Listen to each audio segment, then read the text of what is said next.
Hello, നല്ല feel good movie കാണാൻ വേണ്ടി നിങ്ങൾ ആഗ്രഹിക്കുന്നതാണെങ്കിൽ ഉറപ്പായിട്ടും നമുക്ക് കാണേണ്ട ഒരു സിനിമയാണ് മെയ് ഏഴകൻ. ഗൈസ്, ഞാനൊരു സിനിമ കണ്ടിട്ട് ഇങ്ങനെ റിവ്യൂ പറയുന്ന ടൈപ്പ് ഒന്നല്ല. പക്ഷേ ഈ ഫിലിം കണ്ടതിന് ശേഷം എനിക്ക് റിവ്യൂ ഇങ്ങനെ പറയാണ്ട് ഇങ്ങനെ വെമ്പൽ കൊണ്ടിരിക്കുകയാണ് ഞാൻ. വേറെ ഒന്നുമല്ല, നമ്മുടെ തമിഴ് സിനിമയായ മെയ് ഏഴകന്റെ റിവ്യൂ ആണ്.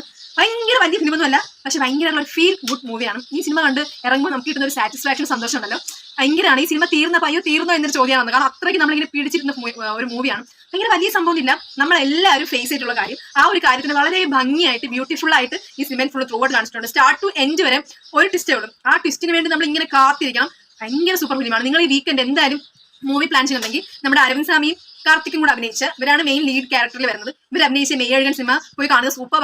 പിന്നെ ഇതിൽ അരവിന്ദ് സ്വാമി ഉണ്ടല്ലോ, ഇങ്ങനെ ഈ തക്കാളിപ്പഴം ഇരിക്കുന്ന പോലെ എന്ത് ഭംഗിയാ മനുഷ്യനെ കാണാൻ, ഇങ്ങനെ തുടുത്തിരിക്കുന്നുണ്ട്. അദ്ദേഹത്തിന്റെ ആക്ടിംഗ് ലെവൽ ഉണ്ടല്ലോ, എന്റെ പൊന്നു സൂപ്പർ. അതുപോലെ കാർത്തിക്കും രണ്ടുപേരും സൂപ്പറായിട്ട് അഭിനയിച്ചിട്ടുണ്ട്. 96 ഫിലിം ഡയറക്ട് ചെയ്ത നമ്മുടെ ഡയറക്ടറുടെ രണ്ടാമത്തെ ഫിലിമാണിത്. ആ സിനിമയ്ക്ക് ശേഷം അങ്ങനെ ഒരു 5-6 വർഷത്തിന് ശേഷമാണ് ഈ ഫിലിം ചെയ്യുന്നത്.